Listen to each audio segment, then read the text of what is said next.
NBA draft scouting report series continues. We're doing Dillon Jones today. Dillon Jones, 6'6" wing from Weber State, 235-pound. It's a big boy, Carter. That's why we had to bring our big boy specialist into the show today. That's Carter Elliott.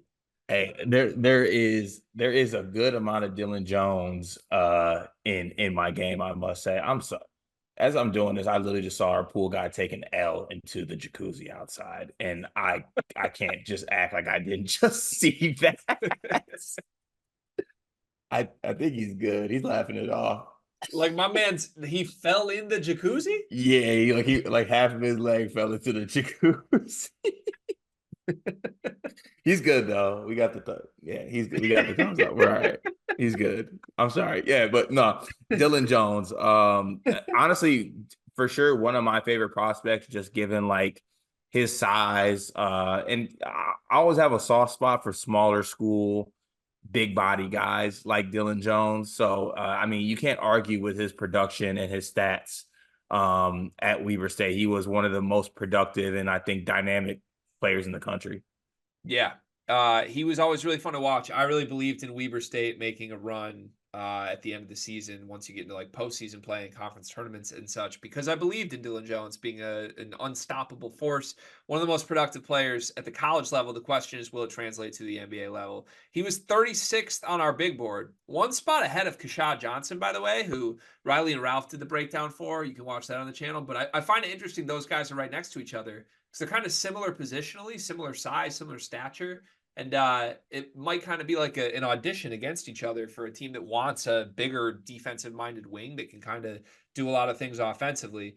Let's get into our categories here. He was 36th on our big board. I had him 47th. You had him 43rd. We were the two lowest on Dillon Jones out of the other two on the panel. Riley and Ralph had him higher. Riley had him as high as 29th overall, which is how he landed 36th here. So give me one word to describe Dillon Jones.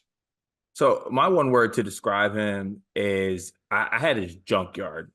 Like I think he's like a junkyard dog type player. He's a tweener. He's a big body, but I think he's a guy who's going to be able to kind of find his way onto the floor because of his size and his versatility and being like that tweener type player. So the one word I just use is junkyard. I had polished. I think out of everybody in this class, Dillon Jones feels old. He feels like a finished product. He feels like a guy who has kind of tapped out his ceiling in every element of playing basketball. He averaged 21 points a game, 10 rebounds a game, 5 assists, 2 steals last season.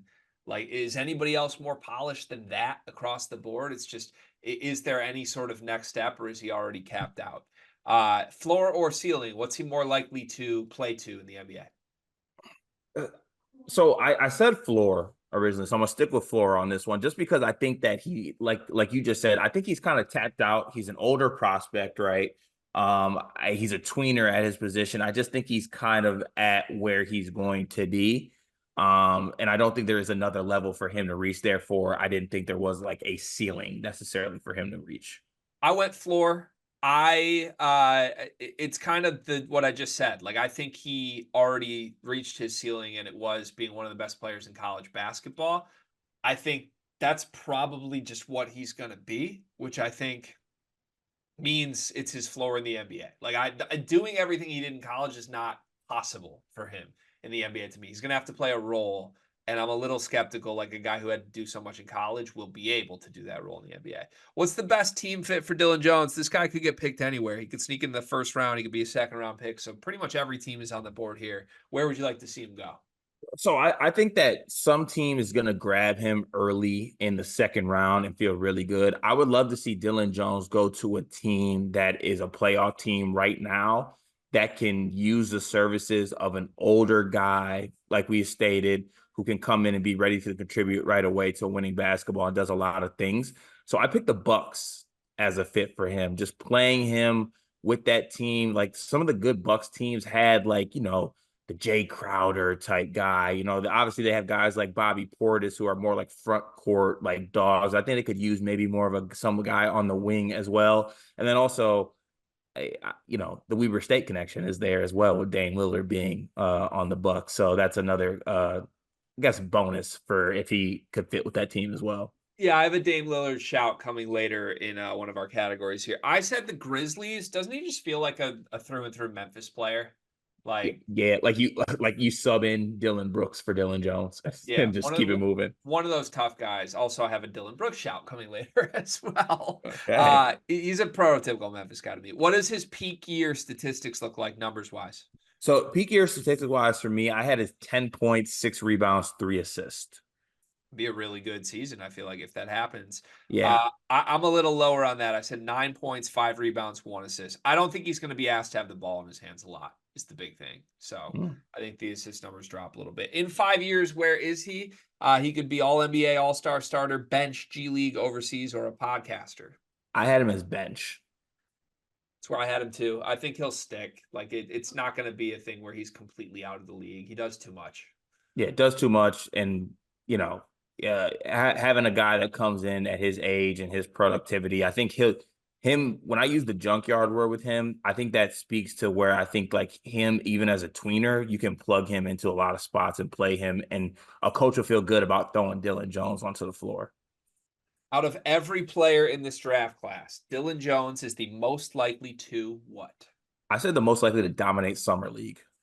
Ooh, I like that. What do you think the Yeah, summer league numbers could be? I think it could be like he could end up being first team summer league, flirting with summer league MVP if he gets on, if like they win it or something. Because like he he was so productive at Weber State, and I think that he could literally go into summer league and do that same thing. And then the conversation starts starting like, oh, why wasn't Dillon Jones picked sooner? Why was he picked so late? But I think he strikes me as a player that has the game and the productivity that like he'll be able to do things with a summer league team that I don't think he'll necessarily do when he actually plays in the NBA. And he'll just kind of show out with his summer league team. Is it one of those summer league runs that like is never heard from again? And we're like, how did that happen? Or is it like a translator to NBA success? Kind of somewhere in between there. Like Okay. it's gonna be one of these people. We're gonna hear about him. Like he's gonna be in the league. We're also gonna be like, do you remember that Dillon Jones summer league performance? Like he put up like 50. Yeah, I could see that. Okay. I have Dillon Jones as the most likely to be on Damian Lillard's Instagram stories. Like, just somehow like D-Lil, like, really, like, takes up for him and is like, "That's my guy. He's from my tree. He's a Weber State great." And, yeah, I think it's the more he's on Damian Lillard's story, the worse for his career. Like, it's like Damian wants to keep him relevant, you know what I mean? Like he just sticks around because of him. Yeah, like, he ends up more, like, in the Damian Lillard crew than he does, like, on an NBA roster. I hate that. Yeah. If you enjoyed this video, we are doing 75 of these total leading up to the NBA draft. Go watch them on the channel. The NBA draft is coming up, and I've got something awesome for you. We are partnering with the people at NBA 2K Lab. NBA 2K is the best video game on earth. The people at 2K Lab are making some awesome stuff to make that game even more fun, and they just launched their 2024 NBA Draft Simulator, where you can find the official Sleepers Media big board. We ranked our top 75 players in this draft class. Me, Carter, Brian Ralph, Riley Davis. We did it together, and it is featured on the 2K Lab NBA Draft Simulator. You can take control of any team in the draft, play GM with just one click, and see our entire rankings before these videos even come out. Check out the link in the description of this video to try out the draft sim for yourself, and you can find more mini games at nba2klab.com/nba-mini-games.